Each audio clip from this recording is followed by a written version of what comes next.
ਸ੍ਰੀ ਹਰਿ ਕ੍ਰਿਸ਼ਨ ਮਨਾਉ। ਤੇਗ ਬਹਾਦਰ ਪਰਮ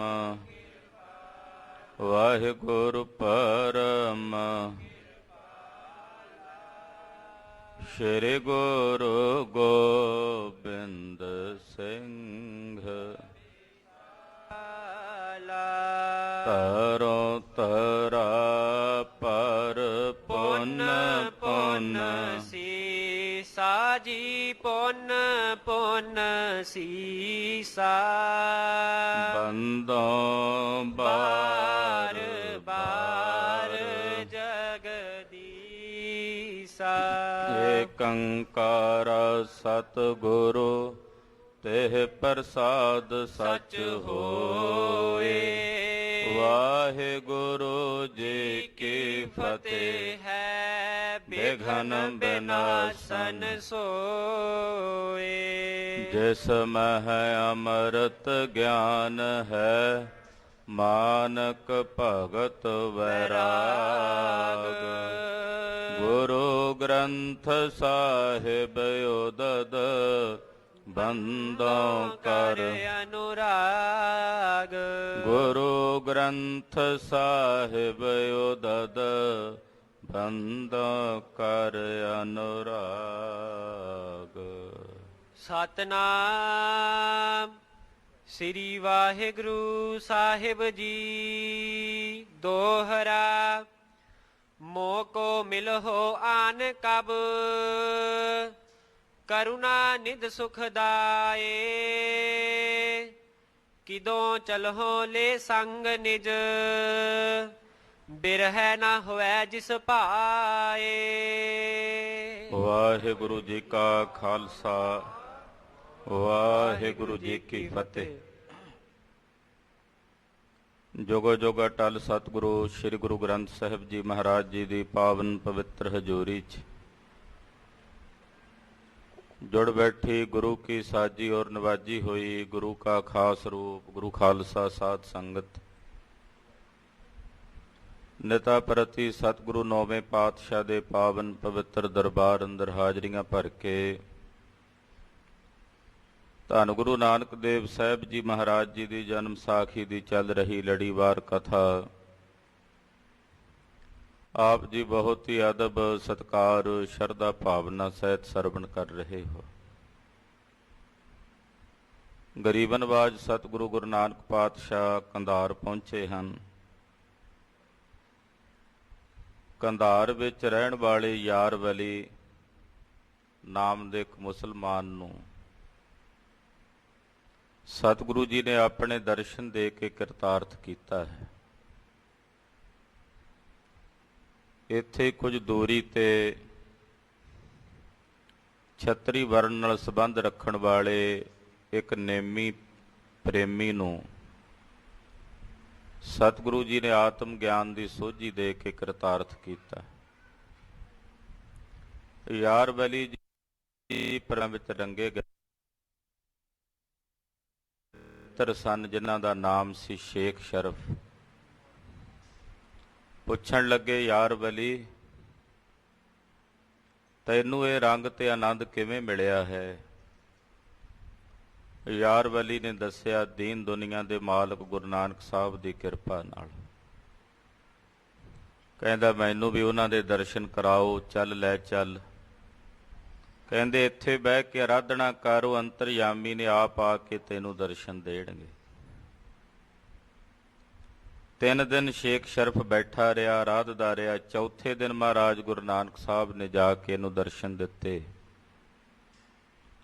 ਆਤਮਾ ਦੇ ਗਿਆਨ ਦੀ ਸੋਝੀ ਬਖਸ਼ ਕੇ ਤੁਰਿਆ ਪਦ ਦਾ ਅਧਿਕਾਰੀ ਬਣਾਇਆ, ਜਨਮ ਮਰਨ ਨਿਵਾਰ ਦਿੱਤਾ। ਸ਼ੇਖ ਸ਼ਰਫ ਨੂੰ ਟੋਰਿਆ ਆਪਣੇ ਘਰ ਨੂੰ। ਯਾਰ ਵਲੀ ਦੇ ਘਰ ਵਿੱਚ ਸਤਿਗੁਰੂ ਜੀ ਇੱਕ ਰਾਤ ਰਹੇ। ਅਗਲੇ ਦਿਨ ਸਵੇਰੇ ਜਦੋਂ ਇਸ ਦੇ ਘਰੋਂ ਜਾਣ ਲੱਗੇ ਤੇ ਯਾਰ ਵਲੀ ਹੱਥ ਜੋੜ ਕੇ ਧੰਨ ਗੁਰੂ ਨਾਨਕ ਸਾਹਿਬ ਜੀ ਦੇ ਚਰਨਾਂ ਵਿੱਚ ਬੇਨਤੀ ਕਰ ਰਿਹਾ, ਆਓ ਮਨ ਬਿਰਤੀਆਂ ਇਕਾਗਰ ਕਰੀਏ। ਗਰੀਬ ਨਵਾਜ ਸਤਿਗੁਰਾਂ ਦਾ ਪਾਵਨ ਇਤਿਹਾਸ ਹੈ।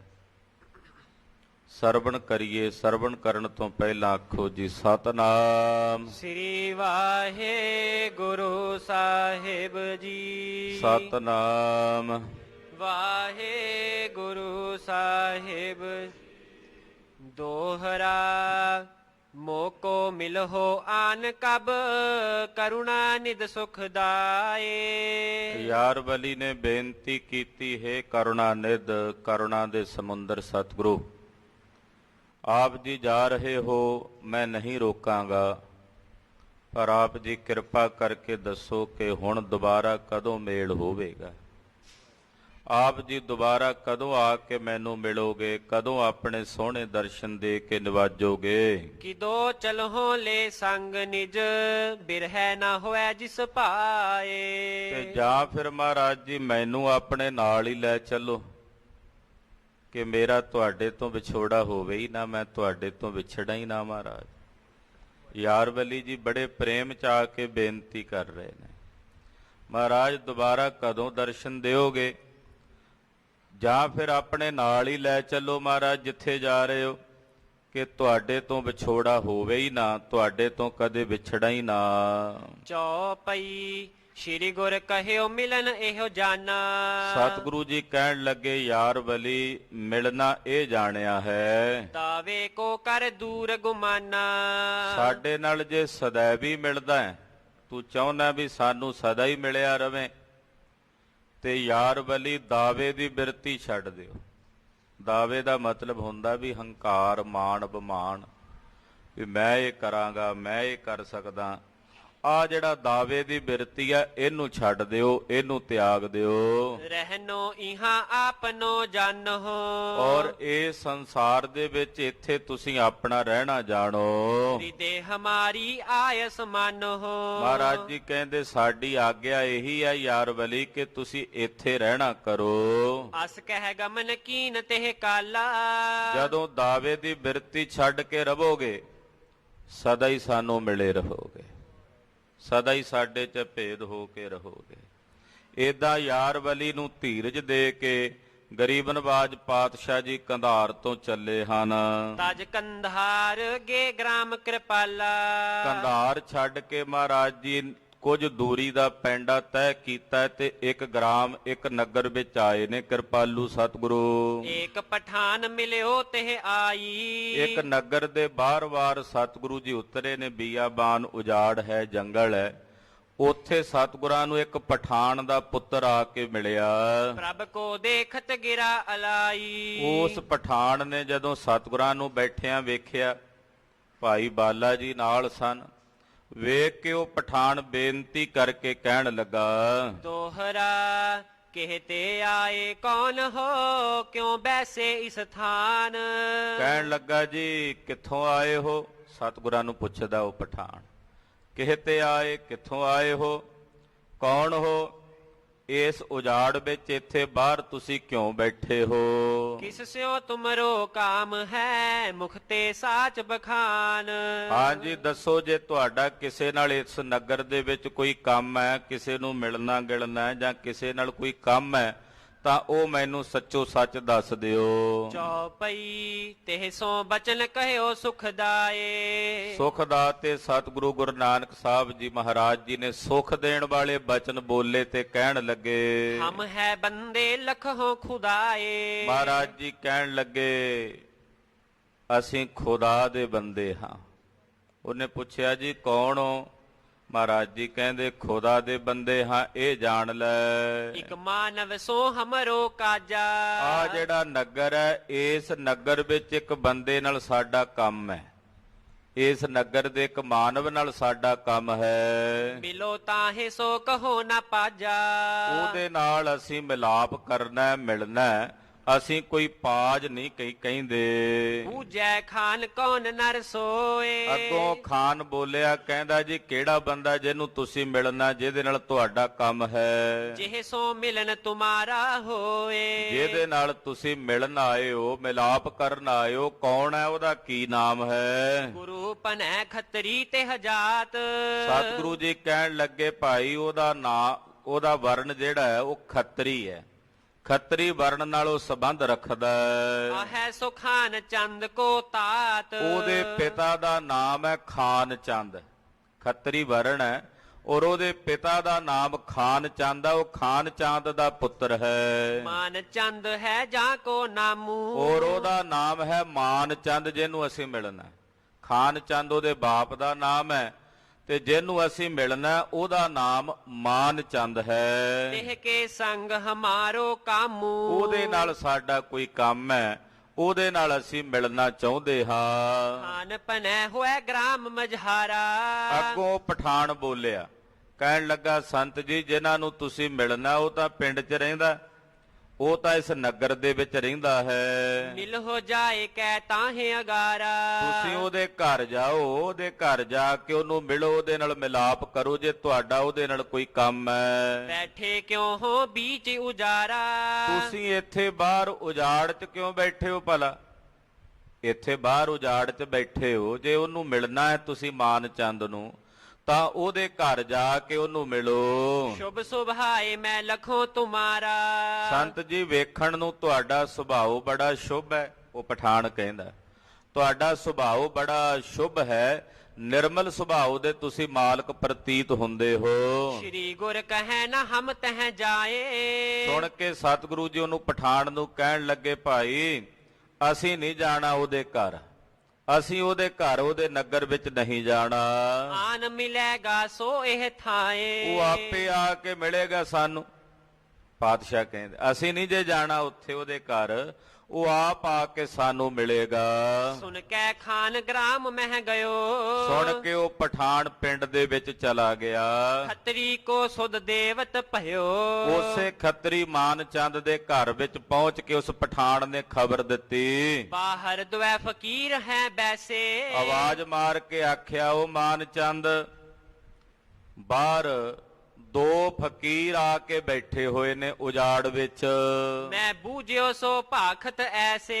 ਮੈਂ ਉਹਨਾਂ ਨੂੰ ਪੁੱਛਿਆ ਵੀ ਕੌਣ ਹੋ, ਕਿੱਥੋਂ ਆਏ ਹੋ, ਕਿਹਨੂੰ ਮਿਲਣਾ ਹੈ, ਤੇ ਉਹਨਾਂ ਨੇ ਮੈਨੂੰ ਅੱਗੋਂ ਦੱਸਿਆ, ਜਵਾਬ ਦਿੱਤਾ। ਮਾਨ ਚੰਦ ਖੱਤਰੀ ਜੋ ਰਹੀ। ਉਹ ਕਹਿੰਦੇ ਇਸ ਪਿੰਡ 'ਚ ਜਿਹੜਾ ਮਾਨ ਚੰਦ ਖੱਤਰੀ ਰਹਿੰਦਾ ਹੈ, ਇਹ ਸੰਗ ਹਮਰੋ ਕਾਰਜ ਐਹੀ। ਉਹਦੇ ਨਾਲ ਸਾਡਾ ਕੋਈ ਕੰਮ ਹੈ, ਅਸੀਂ ਉਹਨੂੰ ਮਿਲਣ ਵਾਸਤੇ ਆਏ ਹਾਂ। ਰਹਿਓ ਬੁਲਾਏ ਸੋ ਆਵਤ ਨਾਹੀ। ਮੈਂ ਉਹਨਾਂ ਨੂੰ ਬੇਨਤੀ ਕੀਤੀ ਵੀ ਤੁਸੀਂ ਪਿੰਡ ਚੱਲੋ ਮੇਰੇ ਨਾਲ, ਮੈਂ ਉਹਨਾਂ ਦੇ ਘਰ ਲੈ ਚੱਲਦਾ। ਉਹ ਆਏ ਨਹੀਂ। ਉਹ ਅੱਗੋਂ ਜਵਾਬ ਦੇ ਕੇ ਕਹਿੰਦੇ ਆ ਵੀ ਮਾਨ ਚੰਦ ਆਪੇ ਆ ਕੇ ਮਿਲੇਗਾ ਸਾਨੂੰ। ਤੁਮ ਦੇਖੋ ਤਿਨ ਕੋ ਤਹ ਜਾਹੀ। ਤੇ ਮਾਨ ਚੰਦ ਜੀ ਉਹ ਤੁਹਾਨੂੰ ਮਿਲਣ ਆਏ ਨੇ, ਤੁਸੀਂ ਜਾ ਕੇ ਉਹਨਾਂ ਨੂੰ ਮਿਲੋ, ਉਹਨਾਂ ਨਾਲ ਜਾ ਕੇ ਗੁਫ਼ਤਗੂ ਕਰੋ, ਪੁੱਛੋ ਕਿਉਂ ਮਿਲਣਾ ਚਾਹੁੰਦੇ ਨੇ ਤੁਹਾਡੇ ਨਾਲ। ਦੋਹਰਾ ਮਾਨ ਚੰਦ ਬੋਲਿਓ ਬਹੁਰ ਮੇਰੀ ਨਹੀਂ ਪਛਾਣ। ਮਾਨ ਚੰਦ ਅੱਗੋਂ ਨੂੰ ਪਠਾਨ ਨੂੰ ਕਹਿਣ ਲੱਗਾ ਕਿ ਮੈਂ ਤਾਂ ਜਾਣਦਾ ਨਹੀਂ ਕਿਸੇ ਫਕੀਰ ਨੂੰ, ਜਿਨ੍ਹਾਂ ਦੀ ਤੂੰ ਗੱਲ ਕਰਦਾ ਵੀ ਉਹ ਮੈਨੂੰ ਬੁਲਾਉਂਦੇ ਨੇ, ਉੱਥੇ ਮੈਨੂੰ ਮਿਲਣ ਆਏ ਨੇ। ਮੈਂ ਤਾਂ ਇਹੋ ਜਿਹੇ ਬੰਦਿਆਂ ਨੂੰ ਕਿਸੇ ਨੂੰ ਨਹੀਂ ਜਾਣਦਾ। ਕੋ ਫਕੀਰ ਜਾਨੋ ਨਹੀਂ ਆਗੇ ਕਬ ਨਾ ਮਿਲਾਨ। ਮੈਂ ਤਾਂ ਨਹੀਂ ਜਾਣਦਾ ਵੀ ਕਿਹੜਾ ਫਕੀਰ ਹੈ ਜਿਹੜਾ ਬਾਹਰ ਆ ਕੇ ਬੈਠਾ, ਮੈਂ ਪਹਿਲਾਂ ਤਾਂ ਕਦੇ ਨਹੀਂ ਉਹਨੂੰ ਮਿਲਿਆ। ਚੌਪਈ ਕਹੈ ਖਾਨ ਦੇਖੋ ਤੁਮ ਜਾਈ। ਅੱਗੋਂ ਪਠਾਨ ਕਹਿਣ ਲੱਗਾ, ਮਾਨ ਚੰਦ ਮੇਰਾ ਤਾਂ ਕੰਮ ਸੀ ਤੈਨੂੰ ਸੁਨੇਹਾ ਦੇਣਾ, ਮੈਨੂੰ ਨਹੀਂ ਪਤਾ ਤੂੰ ਉਹਨੂੰ ਜਾਣਦਾ ਕਿ ਨਹੀਂ ਜਾਣਦਾ, ਪਰ ਉਹ ਤੈਨੂੰ ਜਾਣਦੇ ਨੇ, ਤੂੰ ਆਪ ਜਾ ਕੇ ਉਹਨਾਂ ਨੂੰ ਮਿਲ ਲੈ। ਮਿਲੇ ਸਾਧ ਨੇ ਦੋਖ ਲਗਾਈ। ਤੇ ਨਾਲੇ ਇੱਥੇ ਬੈਠਾ ਘਰ ਸਵਾਲ ਜਵਾਬ ਕਰੀ ਜਾਣਾ, ਉਹ ਫਕੀਰ ਹੀ ਨੇ, ਮਹਾਂਪੁਰਸ਼ ਹੀ ਨੇ, ਜਾ ਕੇ ਮਿਲ ਲੈ। ਸਾਧੂ ਨੂੰ ਮਿਲਣ ਦਾ ਦੋਸ਼ ਥੋੜੀ ਹੁੰਦਾ, ਜੇ ਚਲਾ ਜਾਏਗਾ ਜਾ ਕੇ ਉਹਨਾਂ ਨੂੰ ਮਿਲ ਲਏਗਾ, ਦਰਸ਼ਨ ਕਰ ਲਏਗਾ, ਤੇ ਇਹਦੇ 'ਚ ਕੋਈ ਅਪਰਾਧ ਥੋੜੀ ਹੈ। ਤੂੰ ਨਹੀਂ ਜਾਣਦਾ ਕੋਈ ਗੱਲ ਨਹੀਂ, ਜਾ ਕੇ ਉਹਨਾਂ ਨੂੰ ਮਿਲ ਲੈ। ਸਾਧੂਆਂ ਨੂੰ ਮਿਲਣ ਦਾ ਪੁੰਨ ਹੁੰਦਾ, ਮਹਾਤਮ ਹੁੰਦਾ। ਇਉਂ ਸੁਣ ਕੇ ਉਰ ਕੀਨ ਵਿਚਾਰਾ। ਮਾਨ ਚੰਦ ਨੇ ਜਦੋਂ ਇਹ ਗੱਲ ਸੁਣੀ ਵੀ ਪਠਾਨ ਗੱਲ ਤਾਂ ਸਹੀ ਕਹਿੰਦਾ, ਵੀ ਜੇ ਉਹ ਫਕੀਰ ਨੇ, ਮਹਾਂਪੁਰਸ਼ ਨੇ, ਤਾਂ ਫਿਰ ਜਾ ਕੇ ਮਿਲਣ ਦੇ ਵਿੱਚ ਕਿਹੜਾ ਕੋਈ ਹਰਜ ਹੈ, ਮਿਲ ਲੈਨੇ ਆ। ਏਦਾਂ ਇਹਨੇ ਆਪਣੇ ਮਨ 'ਚ ਵਿਚਾਰ ਕੀਤੀ। ਉਭੈ ਸੇਰ ਮੇਵਾ ਕਰ ਧਾਰਾ। ਇਹਨੇ ਆਖਿਆ ਵੀ ਮਹਾਤਮਾ ਨੇ ਖਾਲੀ ਹੱਥ ਨਹੀਂ ਜਾਣਾ ਚਾਹੀਦਾ ਉਹਨਾਂ ਕੋਲ। ਇਹਨੇ ਘਰੋਂ 2 ਸੇਰ ਮੇਵੇ ਲੈ ਲਏ। ਉਸ ਇਲਾਕੇ 'ਚ ਮੇਵੇ ਬਹੁਤ ਹੁੰਦੇ ਆ। ਇਹਨੇ 2 ਕਸੇਰ ਮੇਵੇ ਜਿਹੜੇ ਸਨ ਉਹ ਲੈ ਲਏ ਆਪਣੇ ਨਾਲ ਸਤਿਗੁਰਾਂ ਨੂੰ ਭੇਟ ਕਰਨ ਵਾਸਤੇ। ਸ਼੍ਰੀ ਗੁਰ ਗੁਣਖਾਨੀ ਬੈਠੇ ਜਹਵਾ ਔਰ ਚੱਲ ਕੇ ਉੱਥੇ ਆਇਆ ਜਿੱਥੇ ਗੁਣਾਂ ਦੀ ਖਾਨ ਜਗਤ ਦੇ ਸੁਆਮੀ ਤਰਲੋਕੀਨਾਥ ਆਪਣੀ ਮਸਤੀ ਦੇ ਰੰਗ ਵਿੱਚ ਰੰਗੇ ਹੋਏ ਧੰਨ ਗੁਰੂ ਨਾਨਕ ਸਾਹਿਬ ਜੀ ਬੈਠੇ ਸਨ। ਬੜ ਭਾਗੀ ਚਲ ਆਇਓ ਤਹਿਵਾ ਇਹ ਵੱਡਿਆਂ ਭਾਗਾਂ ਵਾਲਾ ਮਾਨ ਚੰਦ ਜਿਹਦੇ ਕੋਈ ਪੂਰਬਲੇ ਜਨਮ ਦੇ ਭਾਗ ਸਲੇ ਨੇ, ਸਤਿਗੁਰੂ ਇਹਨੂੰ ਭਾਗ ਲਾਣ ਆਏ ਨੇ, ਤੋ ਪਾਤਸ਼ਾਹ ਦੇ ਦਰਸ਼ਨਾਂ ਵਾਸਤੇ ਆ ਰਿਹਾ ਉਤਸ਼ਾਹ ਨਾਲ। ਤਵੈ ਕਰ ਜੋਰ ਬੰਦਨਾ ਕਰਕੇ ਸਤਿਗੁਰਾਂ ਦੇ ਚਰਨਾਂ ਚ ਆ ਕੇ ਇਹਨੇ ਦੋਵੇਂ ਹੱਥ ਜੋੜ ਕੇ ਮਹਾਰਾਜ ਜੀ ਨੂੰ ਬੰਦਨਾ ਕੀਤੀ। ਬੈਠਿਓ ਅਗਰਜ ਮੇਵਾ ਧਰ ਕੇ ਔਰ ਜਿਹੜੇ ਮੇਵੇ ਲਿਆਇਆ ਸੀ 2 ਸੇਰ ਉਹ ਮਹਾਰਾਜ ਜੀ ਦੇ ਚਰਨਾਂ 'ਚ ਰੱਖ ਕੇ ਮੱਥਾ ਟੇਕ ਕੇ ਬੈਠ ਗਿਆ। ਸ਼੍ਰੀ ਗੁਰ ਕੋਮਲ ਬਚਨ ਉਚਾਰੇ ਸਤਿਗੁਰੂ ਸੱਚੇ ਪਾਤਸ਼ਾਹ ਜੀ ਮਹਾਰਾਜ ਜੀ ਬੜੇ ਕੋਮਲ ਮਿਰਦੁਲ ਤੇ ਮਿੱਠੇ ਮਿੱਠੇ ਬਚਨ ਬੋਲੇ। ਮਾਨ ਚੰਦ ਸਭ ਕੁਸ਼ਲ ਤੁਮਾਰੇ ਬੜੇ ਪਿਆਰ ਨਾਲ ਸਤਿਗੁਰੂ ਜੀ ਪੁੱਛਦੇ, ਮਾਨ ਚੰਦ ਰਾਜੀ ਖੁਸ਼ੀ ਐ, ਘਰ 'ਚ ਜੀ ਜੰਤ ਸਾਰੇ ਸੁਖੀ ਨੇ? ਏਦਾਂ ਸਤਿਗੁਰਾਂ ਨੇ ਪੁੱਛਿਆ। ਪੂਜਨ ਲੱਗਿਓ ਸੋ ਕਬ ਕੇ ਜਾਨੋ ਉਹ ਹੱਥ ਜੋੜ ਕੇ ਕਹਿਣ ਲੱਗਾ, ਮਾਨ ਚੰਦ ਮਹਾਰਾਜ ਜੀ ਮੈਨੂੰ ਕਦੋਂ ਦੇ ਜਾਣਦੇ ਹੋ ਤੁਸੀਂ? ਮਾਨ ਚੰਦ ਕਹਿੰਦਾ, ਮਹਾਰਾਜ ਜੀ ਮੈਨੂੰ ਤੁਸੀਂ ਕਦੋਂ ਦੇ ਜਾਣਦੇ ਹੋ? ਆਗੇ ਮਿਲੇ ਨਾ ਕਸ ਪਹਿਚਾਨੋ ਵੀ ਮੈਂ ਤਾਂ ਕਦੇ ਪਹਿਲਾਂ ਤੁਹਾਨੂੰ ਮਿਲਿਆ ਨਹੀਂ, ਤੁਸੀਂ ਮੈਨੂੰ ਕਿਵੇਂ ਪਛਾਣਦੇ ਹੋ? ਤੁਸੀਂ ਮੈਨੂੰ ਕਿਵੇਂ ਜਾਣਦੇ ਹੋ? ਕੌਣ ਦੇਸ਼ ਕੋ ਬੇਸ ਤੁਮਾਰਾ ਮਹਾਰਾਜ ਜੀ ਕਿਹੜੇ ਦੇਸ਼ ਤੋਂ ਆਏ ਹੋ ਤੁਸੀਂ? ਆ ਜਿਹੜਾ ਭੇਸ ਹੈ ਤੁਹਾਡਾ ਇਹ ਕਿਸ ਦੇਸ਼ ਦਾ ਹੈ? ਕੋ ਕਾਰਜ ਹੈ ਕਹੋ ਨਿਰਤਾਰਾ ਤੇ ਮੇਰੇ ਨਾਲ ਆਪ ਜੀ ਦਾ ਕੀ ਕੰਮ ਹੈ? ਕੀ ਕਾਰਜ? ਆਪ ਜੀ ਕਿਰਪਾ ਕਰਕੇ ਦੱਸੋ। ਗੁਰੂ ਕਹੈ ਬੇਗਮਪੁਰ ਦੇਸ਼ਾ ਪਾਤਸ਼ਾਹ ਕਹਿਣ ਲੱਗੇ, ਮਾਨ ਚੰਦ ਸਾਡਾ ਦੇਸ਼ ਹੈ ਬੇਗਮਪੁਰਾ। ਪਾਤਸ਼ਾਹ ਕਹਿੰਦੇ ਸਾਡਾ ਜਿਹੜਾ ਦੇਸ਼ ਹੈ ਉਹਦਾ ਨਾਮ ਹੈ ਬੇਗਮਪੁਰਾ। ਬੇਗਮਪੁਰਾ ਸ਼ਹਿਰ ਕੋ ਨਾਉ, ਭਗਤ ਜੀ ਵੀ ਕਹਿੰਦੇ ਆ ਨਾ, ਜਿੱਥੇ ਕੋਈ ਗਮ ਨਹੀਂ ਉਹਨੂੰ ਕਹਿੰਦੇ ਆ ਬੇਗਮ, ਗਮ ਤੋਂ ਬੇਰਹਿਤ।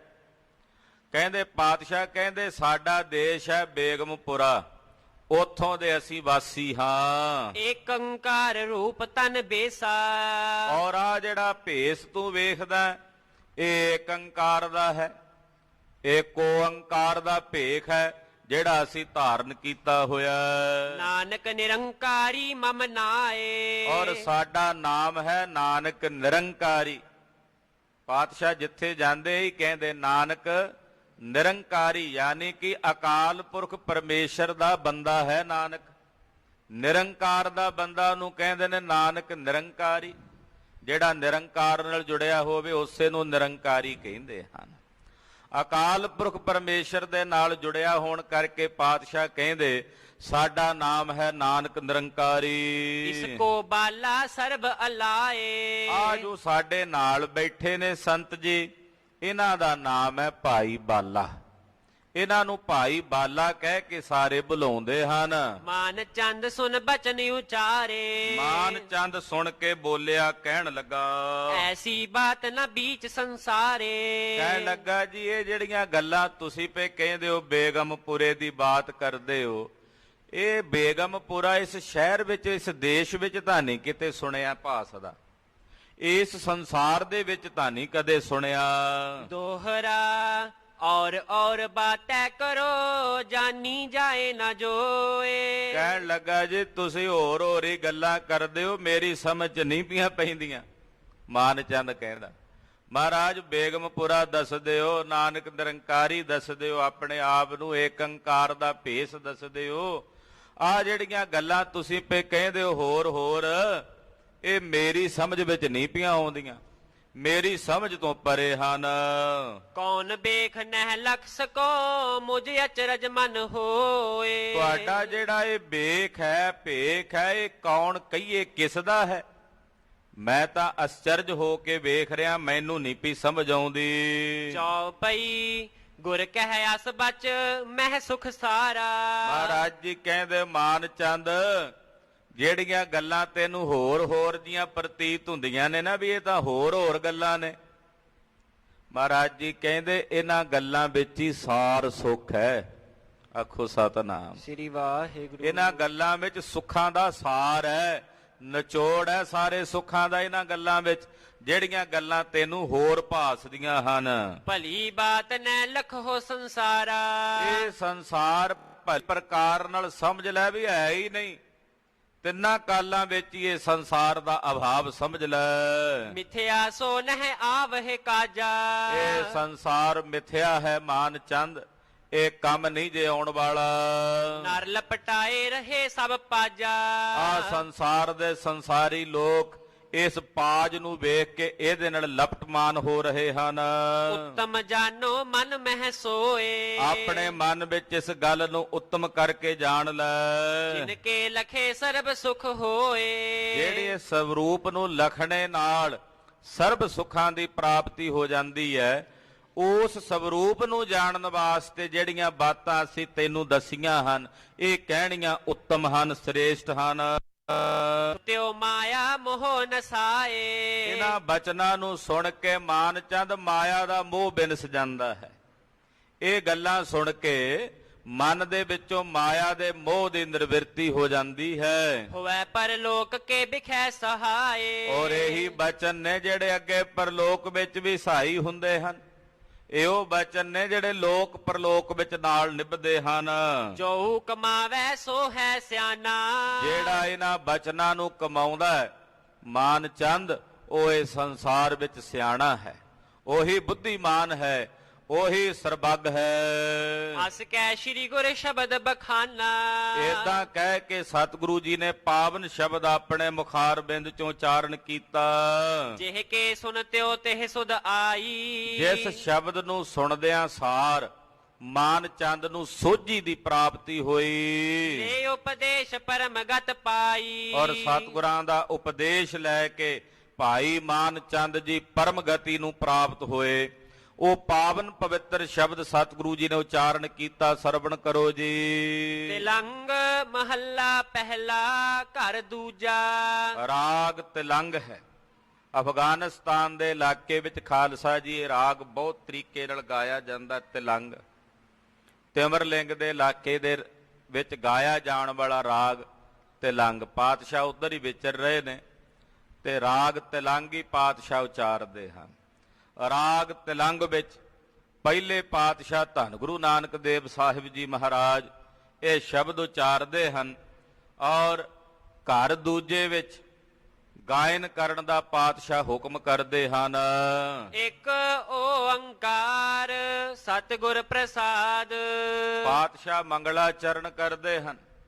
ਇੱਕ ਅਦੁੱਤੀ, ਜਿਸ ਵਰਗਾ ਕੋਈ ਦੂਜਾ ਨਹੀਂ ਹੈ, ਜੋ ਸਜਾਤੀ ਵਿਜਾਤੀ ਸਭਗਤ ਤਿੰਨਾਂ ਭੇਦਾਂ ਤੋਂ ਰਹਿਤ ਹੈ।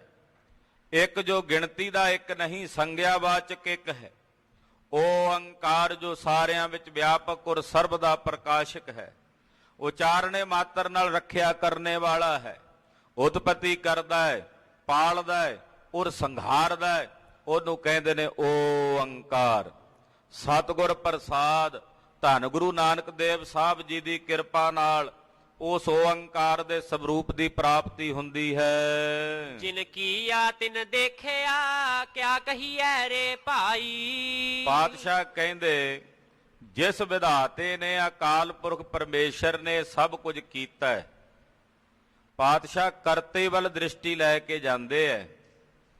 ਕਿਰਤ ਨਾਲ ਨਹੀਂ, ਜਿਹੜਾ ਗੁਰਮੁਖ ਹੈ ਉਹ ਕਿਰਤ ਨਾਲ ਨਹੀਂ ਜੁੜਦਾ, ਕਿਰਤ ਨੂੰ ਕਰਨ ਵਾਲੇ ਕਰਤੇ ਨਾਲ ਜੁੜਦਾ ਹੈ। ਗੁਰਮੁਖ ਕਿਰਤ ਨਾਲ ਨਹੀਂ ਜੁੜਦਾ। ਆ ਸਾਰਾ ਸੰਸਾਰ ਉਹਦੀ ਕੀਤੀ ਹੋਈ ਕਿਰਤ ਹੈ। ਇਹਨੂੰ ਕਰਨ ਵਾਲਾ ਜਿਹੜਾ ਪ੍ਰਮਾਤਮਾ ਉਹ ਕਰਤਾ ਹੈ, ਗੁਰਮੁਖ ਉਹਦੇ ਨਾਲ ਜੁੜਦਾ। ਸਤਿਗੁਰੂ ਜੀ ਸਾਡਾ ਧਿਆਨ ਕਰਤੇ ਵੱਲ ਲੈ ਕੇ ਜਾਂਦੇ ਹੈ। ਮਹਾਰਾਜ ਜੀ ਕਹਿੰਦੇ ਜਿਸ ਨੇ ਕੀਤਾ ਇਹ ਸਾਰਾ ਸੰਸਾਰ ਉਹਨੇ ਵੇਖਿਆ ਵੀ ਹੈ, ਸਭ ਨੂੰ ਵੇਖਦਾ, ਸਭ ਨੂੰ ਪਾਲਦਾ। ਕਿਆ ਕਹੀਐ ਰੇ ਭਾਈ, ਹੇ ਭਾਈ ਉਹਦੇ ਬਾਰੇ ਕੀ ਕਹੀਏ, ਕੀ ਆਖੀਏ। ਉਹ ਵਿਸਮਾਦ ਹੈ, ਅਸਚਰਜ ਹੈ। ਆਪੇ ਜਾਣੈ ਕਰੇ ਆਪ ਜਿਨ ਵਾੜੀ ਹੈ ਲਾਈ। ਉਹ ਆਪ ਹੀ ਜਾਣਦਾ ਹੈ, ਜਿਸ ਨੇ ਸਭ ਕੁਝ ਕੀਤਾ। ਇਹ ਵਾੜੀ ਉਸੇ ਦੀ ਹੈ। ਵਾੜੀ ਕਹਿੰਦੇ ਨੇ ਬਗੀਚੇ ਨੂੰ। ਇਹ ਬਗੀਚਾ ਉਸੇ ਦਾ ਲਾਇਆ ਹੋਇਆ। ਇਹ ਸੰਸਾਰ ਰੂਪੀ ਬਗੀਚਾ ਉਸੇ ਦਾ ਸਿਰਜਿਆ ਹੋਇਆ, ਬਣਾਇਆ ਹੋਇਆ। ਤੇ ਜਿਸ ਨੇ ਬਣਾਇਆ ਉਹ ਆਪ ਹੀ ਜਾਣਦਾ ਹੈ। ਰਾਏਸਾ ਪਿਆਰੇ ਕਾ ਰਾਏਸਾ ਜਿਤ ਸਦਾ ਸੁਖ ਹੋਈ। ਰਾਏਸਾ ਦਾ ਮਤਲਬ ਹੁੰਦਾ ਉਹਨੂੰ ਰਾਵੀਏ, ਉਸ ਵਾਹਿਗੁਰੂ ਪਰਮੇਸ਼ਰ ਦਾ ਜਸ ਕਰੀਏ, ਉਸ ਪਿਆਰੇ ਦਾ ਜਸ ਕਰੀਏ। ਰਾਏਸਾ ਦਾ ਮਤਲਬ ਜਿਹਦੇ ਚ ਪਰਮੇਸ਼ਰ ਦੀ ਵਡਿਆਈ ਹੋਵੇ, ਉਹ ਸ਼ਬਦ ਕਹਿੰਦੇ ਉਸ ਪਿਆਰੇ ਦਾ ਰਾਏਸਾ ਗਾਈਏ, ਉਹਦਾ ਜਸ ਗਾਈਏ, ਜਿਸ ਦਾ ਜਸ ਗਾ ਕੇ ਸਦਾ ਲਈ ਸੁਖ ਪ੍ਰਾਪਤ ਹੁੰਦਾ ਹੈ। ਰਾਏਸਾ ਪਿਆਰੇ ਕਾ ਰਾਏਸਾ ਜਿਤ ਸਦਾ ਸੁਖ ਹੋਈ। ਜਦੋਂ ਉਹਨੂੰ ਰਾਵੀਏ, ਉਹਦਾ ਜਸ ਕਰੀਏ, ਪਰਮੇਸ਼ਰ ਦੀਆਂ ਪਿਆਰੇ ਦੀਆਂ ਵਡਿਆਈਆਂ ਕਰੀਏ, ਤਾਂ ਕਹਿੰਦੇ ਉਹਦਾ ਜਸ ਕੀਤਿਆਂ ਸਦਾ ਲਈ ਸੁਖ ਪ੍ਰਾਪਤ ਹੁੰਦਾ ਹੈ।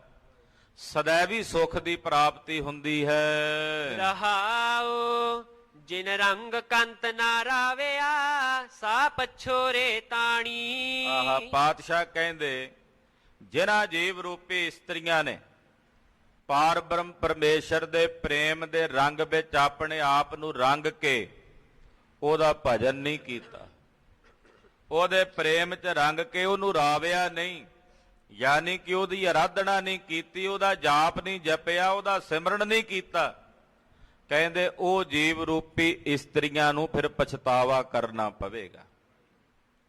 ਉਹ ਪਛਤਾਉਂਦੀਆਂ ਨੇ। ਉਹਨਾਂ ਜੀਵ ਰੂਪੀ ਇਸਤਰੀਆਂ ਦੇ ਪੱਲੇ ਕੇਵਲ ਪਛਤਾਵਾ ਰਹਿ ਜਾਂਦਾ ਹੈ। ਹਾਥ ਪਛੋੜੇ ਸਿਰ ਧੁਣੈ ਜਬ ਰਹਿਣ ਵਿਹਾਣੀ। ਕਹਿੰਦੇ ਹੱਥ ਪਛਾੜਦੀਆਂ ਨੇ, ਦੁਹੱਥੜੇ ਬਾਰਦੀਆਂ ਨੇ, ਪਰ ਪੱਲੇ ਕੁਝ ਨਹੀਂ ਪੈਂਦਾ, ਕਿਉਂਕਿ ਉਮਰਾਂ ਰੂਪੀ ਰਾਤ ਬੀਤ ਗਈ।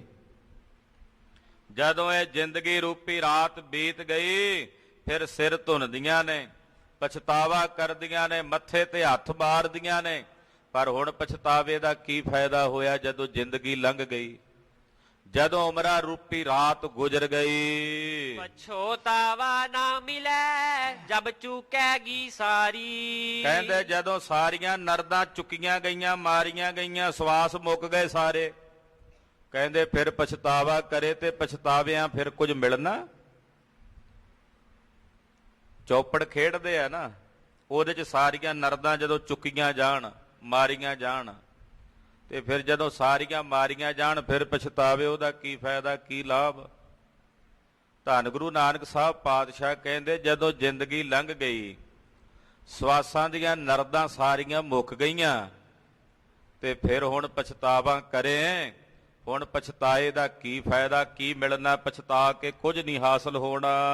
ਤਾਂ ਫਿਰ ਪਿਆਰਾ ਰਾਵੀਐ ਜਬ ਆਵੇਗੀ ਵਾਰੀ। ਕਹਿੰਦੇ ਹੁਣ ਤਾਂ ਲੰਘ ਗਈ ਵਾਰੀ ਬਈ, ਇਹ ਜਨਮ ਲੰਘ ਗਿਆ, ਹੁਣ ਤਾਂ ਦੁਬਾਰਾ ਉਦੋਂ ਪਰਮੇਸ਼ਰ ਨੂੰ ਰਾਵੇਂਗੀ ਜਦੋਂ ਕਿਤੇ ਦੁਬਾਰਾ ਇਸ ਮਨੁੱਖੀ ਜਾਮੇ ਦੀ ਪ੍ਰਾਪਤੀ ਹੋਵੇਗੀ।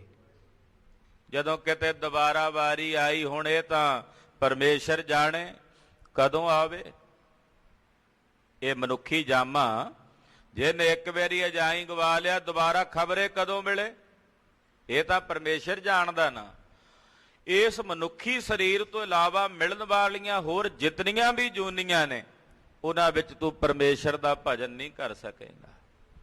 ਹੁਣ ਤਾਂ ਉਦੋਂ ਹੀ ਭਜਨ ਹੋਣਾ ਦੁਬਾਰੇ ਜਦੋਂ ਇਸ ਮਨੁੱਖੀ ਜਾਮੇ ਦੀ, ਮਨੁੱਖੀ ਸਰੀਰ ਦੀ ਪ੍ਰਾਪਤੀ ਹੋਵੇਗੀ। ਕੰਤ ਲਿਆ ਸੁਹਾਗਣੀ ਮੈਂ ਤੇ ਵਦਵੀ ਇਹ। ਪਾਤਸ਼ਾਹ ਕਹਿੰਦੇ ਜਿਨ੍ਹਾਂ ਜੀਵ ਰੂਪੀ ਇਸਤਰੀਆਂ ਨੇ ਉਸ ਕੰਤਪਤੀ ਪ੍ਰਮਾਤਮਾ ਨੂੰ ਰਾਵਿਆ, ਉਹਨੂੰ ਪ੍ਰਾਪਤ ਕਰ ਲਿਆ ਹੈ, ਮਹਾਰਾਜ ਜੀ ਕਹਿੰਦੇ ਉਹ ਮੇਰੇ ਤੋਂ ਵੱਧ ਵੀ ਕਹੀਏ ਅੱਗੇ ਨੇ, ਉਹ ਵੱਡੇ ਭਾਗਾਂ ਵਾਲੀਆਂ ਹਨ ਜਿਨ੍ਹਾਂ ਨੇ ਉਸ ਨਿਰੰਕਾਰ ਅਕਾਲ ਪੁਰਖ ਵਾਹਿਗੁਰੂ ਪਰਮੇਸ਼ਰ ਨੂੰ ਰਾਵਿਆ ਹੈ। ਸੇ ਗੁਣ ਮੁਝੈ ਨਾ ਆਵਨੀ ਕਹਿ ਜੀ ਦੋਸ ਤਰੇ। ਉਹਨਾਂ ਸੁਹਾਗਣਾ ਨੇ ਜਿਨ੍ਹਾਂ ਗੁਣਾ ਕਰਕੇ ਪਰਮੇਸ਼ਰ ਨੂੰ ਰਾਵਿਆ, ਉਹ ਗੁਣ ਮੇਰੇ 'ਚ ਹੈਣ ਨਹੀਂ, ਮੈਂ ਔਗਣਾਂ ਨਾਲ ਭਰੀ ਹੋਈ ਹਾਂ। ਹੁਣ ਜੇ ਮੇਰੇ 'ਚ ਔਗਣ ਨੇ, ਉਹ ਗੁਣ ਮੇਰੇ 'ਚ ਹੈ ਹੀ ਨਹੀਂ ਜਿਹੜੇ ਨਾ ਰੱਬ ਦੇ ਪਿਆਰਿਆਂ ਵਿੱਚ ਨੇ, ਮੇਰੇ 'ਚ ਨਹੀਂ ਹਨ, ਤੇ ਕਹਿੰਦੇ ਹੁਣ ਇਹਦੇ 'ਚ ਮੈਂ ਦੋਸ਼ ਕਿਹਨੂੰ ਦਿਆਂ। ਜੇ ਮੇਰੇ 'ਚ ਹੀ ਗੁਣ ਕੋਈ ਨਹੀਂ ਤੇ ਮੈਂ ਦੋਸ਼ ਕਿਹਨੂੰ ਦੇਵਾਂ? ਕਹਿ ਜੀ ਦੋਸ਼ ਤੇਰੇ ਹੋ, ਕਿਹਦੇ ਤੇ ਦੋਸ਼ ਲਾਵਾਂ? ਕਮੀ ਤਾਂ ਮੇਰੀ ਹੈ, ਖਾਮੀ ਤਾਂ ਮੇਰੀ ਹੈ, ਔਗਣ ਤਾਂ ਮੇਰੇ ਵਿੱਚ ਨੇ, ਗੁਣ ਮੇਰੇ ਵਿੱਚ ਕੋਈ ਨਹੀਂ।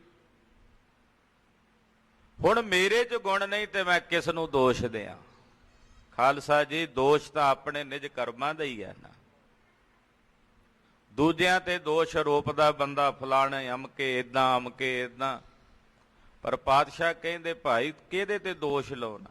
ਜੇ ਤੇਰੇ 'ਚ ਕੋਈ ਗੁਣ ਨਹੀਂ, ਜਿਨ੍ਹਾਂ ਗੁਣਾਂ ਨੂੰ ਵੇਖ ਕੇ ਪ੍ਰਮਾਤਮਾ ਤੈਨੂੰ ਆਪਣੇ 'ਚ ਭੇਦ ਕਰਦਾ, ਉਹ ਗੁਣ ਤੇਰੇ 'ਚ ਹੈ ਨਹੀਂ, ਤੇ ਫਿਰ ਹੁਣ ਤੂੰ ਕਿਹਦੇ ਤੇ ਦੋਸ਼ ਲਾਉਣਾ? ਯਾਨੀ ਕਿ ਤੇਰੀ ਆਪਣੀ ਕਮੀ ਹੈ, ਤੇਰੀ ਆਪਣੀ ਖਾਮੀ ਹੈ। ਜਿਨੀ ਸਖੀ ਸੋਹਰਾਵਿਆ ਤਿਨ ਪੁੱਛੋਗੀ ਜਾਏ। ਕਹਿੰਦੇ ਹੁਣ ਮੈਂ ਕੀ ਕਰਾਂ? ਕਹਿੰਦੇ ਜਿਨ੍ਹਾਂ ਜੀਵ ਰੂਪੀ ਇਸਤਰੀਆਂ ਨੇ ਉਸ ਪਤੀ ਪਰਮੇਸ਼ਰ ਦੇ ਸਰੂਪ ਦੀ ਪ੍ਰਾਪਤੀ ਕਰ ਲਈ, ਯਾਨੀ ਕਿ ਜਿਹੜੇ ਰੱਬ ਦੇ ਪਿਆਰੇ ਉਸ ਪਰਮੇਸ਼ਰ ਨੂੰ ਮਿਲ ਗਏ, ਉਹਦੇ 'ਚ ਭੇਦ ਹੋ ਗਏ।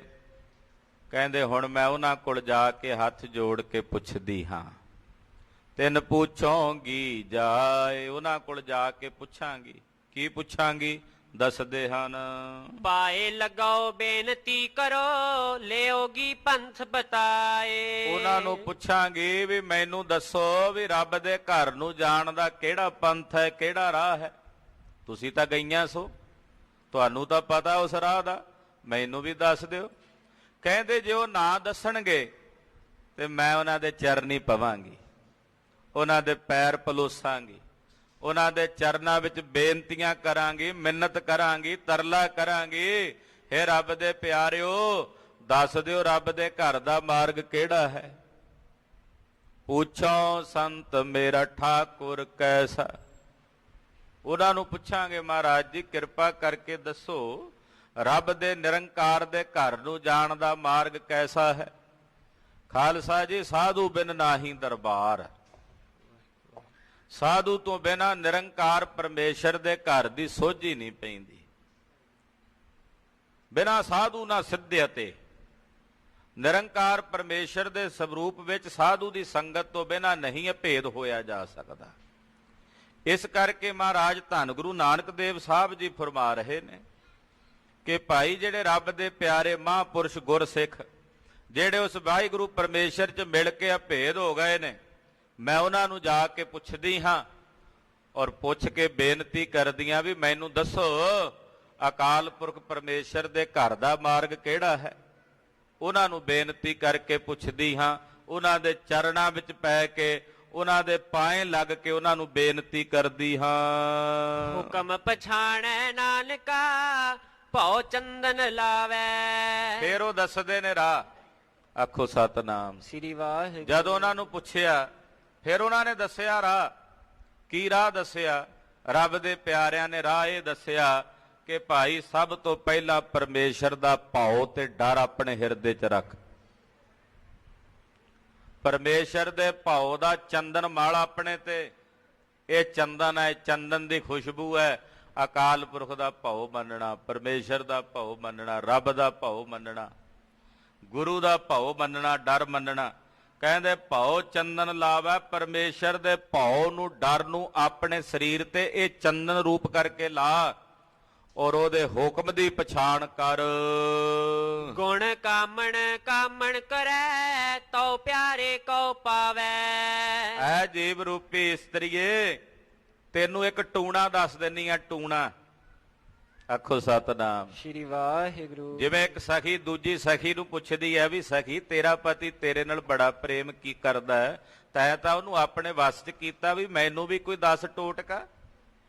ਉਹ ਆਖੇ ਵੀ ਮੈਂ ਵੀ ਤੈਨੂੰ ਟੂਣਾ ਦੱਸ ਦਿੰਨੀ ਆ ਵੀ ਜਿਹੜਾ ਟੂਣਾ ਮੈਂ ਕੀਤਾ ਹੈ, ਜਿਹੜੇ ਟੂਣੇ ਨਾਲ ਜਾਦੂ ਨਾਲ ਮੇਰਾ ਪਤੀ ਮੇਰੇ ਵੱਸ ਆਇਆ ਹੈ, ਉਹ ਜਾਦੂ ਉਹ ਟੂਣਾ ਤੂੰ ਵੀ ਕਰ ਲੈ। ਕਹਿੰਦੇ ਰੱਬ ਦੇ ਪਿਆਰੇ ਮਹਾਂਪੁਰਸ਼ ਕਹਿੰਦੇ ਆ ਵੀ ਜਿਹੜੇ ਟੂਣੇ ਨਾਲ ਅਸੀਂ ਰੱਬ ਨੂੰ ਵੱਸ ਕੀਤਾ ਜਾਦੂ ਨਾਲ, ਉਹ ਟੂਣਾ ਜਾਦੂ ਤੂੰ ਵੀ ਕਰ ਲੈ। ਪੁੱਛਿਆ ਮਹਾਰਾਜ ਜੀ ਦੱਸੋ ਕਿਹੜੇ ਚਰਸਤੇ 'ਚ ਜਾ ਕੇ ਨਹਾਈਏ, ਕਿਹੜੇ ਚਰਸਤੇ 'ਚ ਜਾ ਕੇ ਰੱਖੀਏ ਨਾਰੀਅਲ? ਆ ਰੱਖਦੇ ਫਿਰਦੇ ਹੁੰਦੇ ਕਈ, ਕਹਿੰਦੇ ਜੀ ਇਹ ਜਾਦੂ ਟੂਣਾ। ਮਹਾਰਾਜ ਜੀ ਕਹਿੰਦੇ ਭਾਈ ਇਹੋ ਜਿਹਾ ਜਾਦੂ ਟੂਣਾ ਕਰ ਕਿ ਸ਼ੁਭ ਗੁਣਾਂ ਦਾ ਟੂਣਾ ਕਰ, ਤੂੰ ਸ਼ੁਭ ਗੁਣ ਧਾਰਨ ਕਰ। ਸਤ, ਸੰਤੋਖ, ਦਇਆ, ਗੁਣ ਕਾਮਣ, ਗੁਣ ਕਾਮਣ ਕਾਮਣ ਕਰੈ। ਕਹਿੰਦੇ ਗੁਣਾਂ ਦਾ ਟੂਣਾ, ਗੁਣਾਂ ਨੂੰ ਗ੍ਰਹਿਣ ਕਰੇ। ਕਾਮਣੇ ਜਗਿਆਸੂ ਜੀਵ ਰੂਪੀ ਇਸਤਰੀਏ, ਇਹ ਟੂਣਾ ਕਰ ਰੱਬ ਤੇ। ਜਦੋਂ ਇਹ ਟੂਣਾ ਕਰੇਗੀ ਨਾ ਗੁਣਾਂ ਨੂੰ ਧਾਰਨ ਕਰਕੇ, ਤੇ ਫਿਰ ਉਹ ਕੰਤ ਵਾਹਿਗੁਰੂ ਪਾਰ ਬ੍ਰਹਮ ਪਰਮੇਸ਼ਰ ਵਿੱਚ ਤੂੰ ਅਭੇਦ ਹੋਵੇਂਗੀ। ਤੋ ਪਿਆਰੇ ਕੋ ਪਾਵੈ, ਫਿਰ ਤੂੰ ਉਸ ਪਿਆਰੇ ਰੱਬ ਦੇ ਸਵਰੂਪ ਦੀ ਪ੍ਰਾਪਤੀ ਕਰੇਂਗੀ ਜਦੋਂ ਸ਼ੁਭ ਗੁਣਾਂ ਦਾ ਟੂਣਾ ਕਰੇਂਗੀ। ਜੋ ਦਿਲ ਮਿਲਿਆ ਸੋ ਮਿਲ ਰਹਿਆ, ਮਿਲਿਆ ਕਹੀਐ ਰੇ ਸੋਈ। ਪਾਤਸ਼ਾਹ ਕਹਿੰਦੇ ਸਰੀਰਾਂ ਦੇ ਮੇਲੇ ਮੇਲੇ ਨਹੀਂ ਜੇ ਹੁੰਦੇ ਮਾਨ ਚੰਦ, ਸਰੀਰ ਮਿਲਦੇ ਆ ਵਿਛੜ ਜਾਂਦੇ ਹਨ। ਅਸਲੀ ਮੇਲਾ ਹੈ ਦਿਲਾਂ ਦਾ ਮੇਲਾ। ਜਿਨ੍ਹਾਂ ਦੇ ਦਿਲ ਉਸ ਸਾਹਿਬ ਨਾਲ ਮਿਲ ਗਏ ਨੇ ਉਹ ਫਿਰ ਸਦਾ ਹੀ ਮਿਲੇ ਕਹੇ ਜਾਂਦੇ ਹਨ। ਉਹਨਾਂ ਦਾ ਕਦੇ ਉਸ ਨਿਰੰਕਾਰ ਦੇ ਸਵਰੂਪ ਤੋਂ ਵਿਛੋੜਾ ਨਹੀਂ ਹੁੰਦਾ। ਜਿਨ੍ਹਾਂ ਦੇ ਦਿਲ ਉਸ ਵਾਹਿਗੁਰੂ ਪਰਮੇਸ਼ਰ ਨਾਲ ਮਿਲ ਗਏ, ਸਰੀਰ ਮਿਲ ਕੇ ਰਹਿੰਦੇ ਇੱਕੋ ਘਰ ਵਿੱਚ, ਇੱਕੋ ਛੱਤ ਥੱਲੇ, ਇੱਕੋ ਰਸੋਈ 'ਚ ਭੋਜਨ ਪੱਕਦਾ ਤੇ ਬਹਿ ਕੇ ਛਕਦੇ ਵੀ ਹੈ।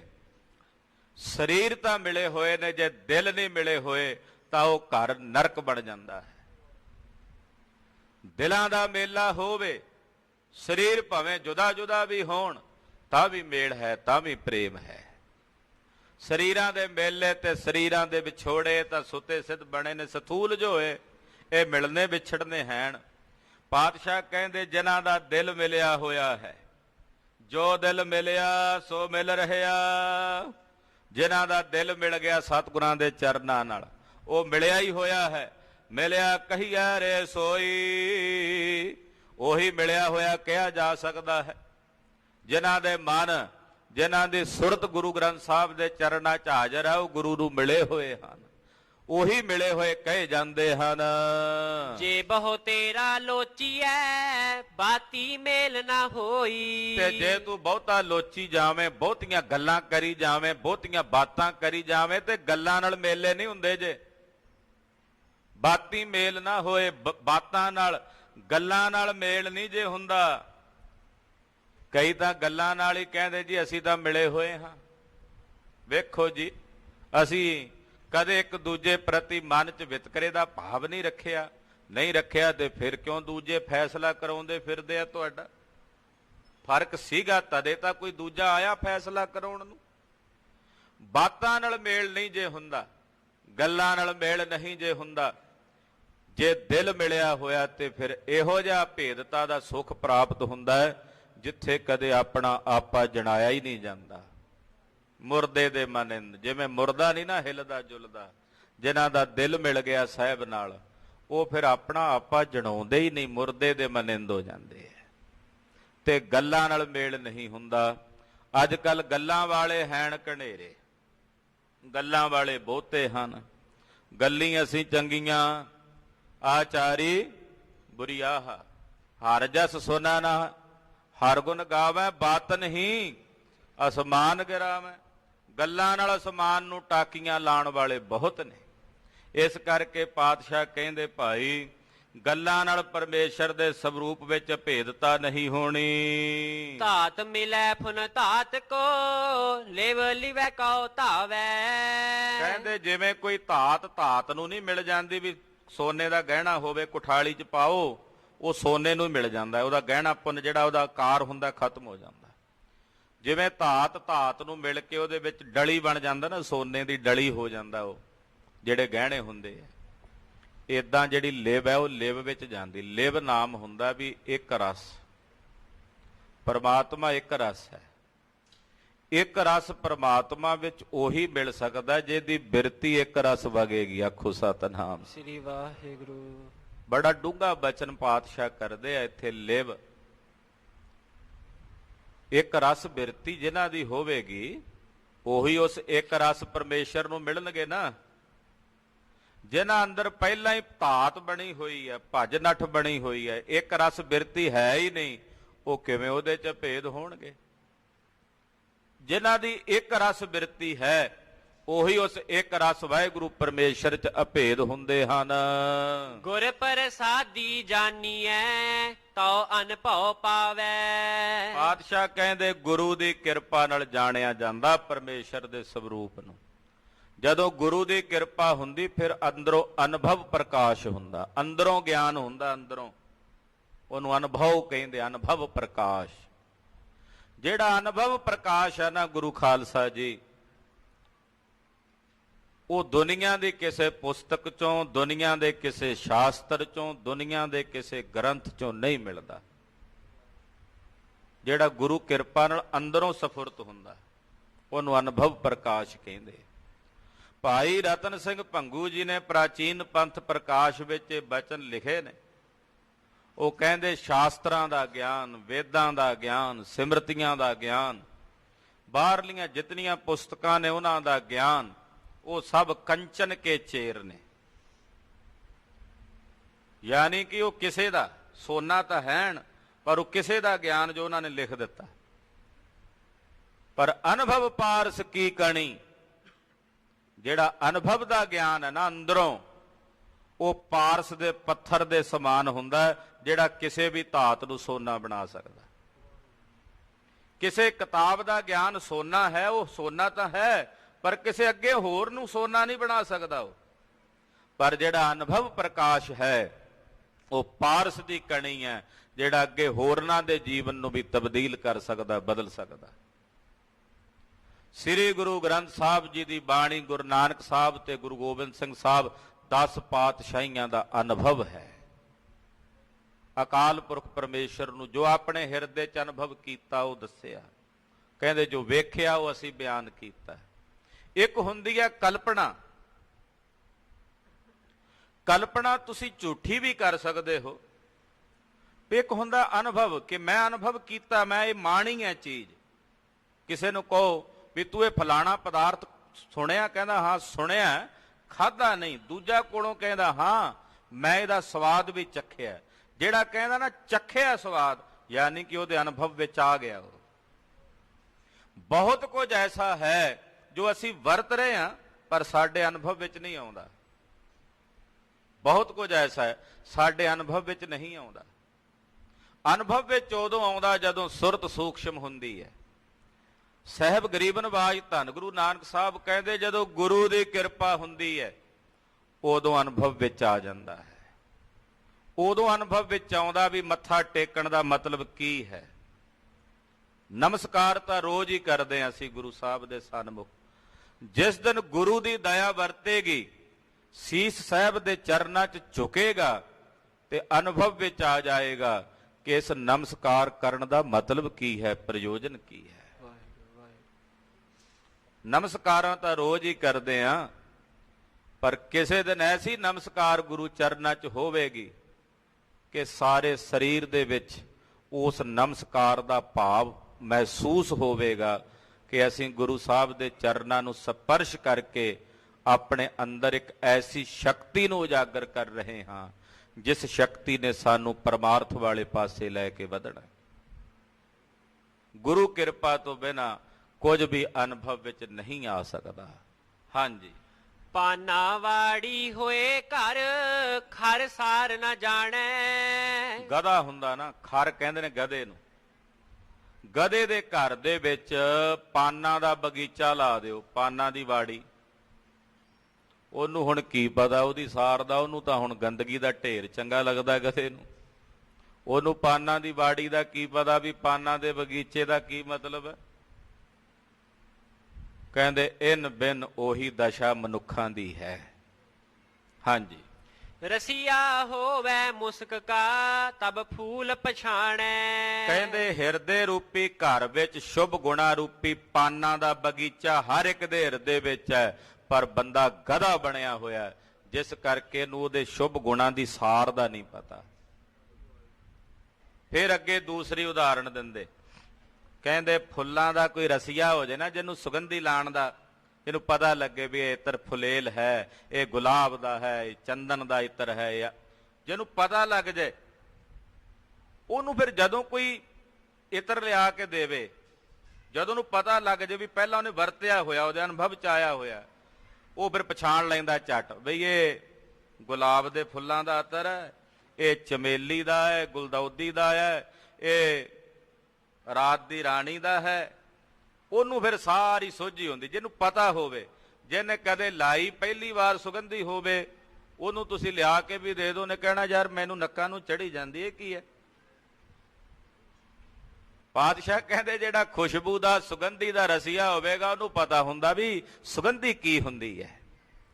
ਜਿਹੜਾ ਮੇਰੇ ਸਾਹਿਬ ਦੇ ਚਰਨਾਂ ਦੀ ਬਾਤ ਨੂੰ ਜਾਣਦਾ ਹੈ, ਧੰਨ ਗੁਰੂ ਗ੍ਰੰਥ ਸਾਹਿਬ ਦੀ ਬਾਣੀ ਦੀ ਸੁਗੰਧੀ ਨੂੰ ਜਾਣਦਾ ਹੈ, ਸਤਿਗੁਰਾਂ ਦੀ ਬਾਣੀ ਦੇ ਰਸ ਨੂੰ ਜਾਣਦਾ ਹੈ, ਉਹਨੂੰ ਪਤਾ ਵੀ ਇਹਦਾ ਰਸ ਕੀ ਹੈ।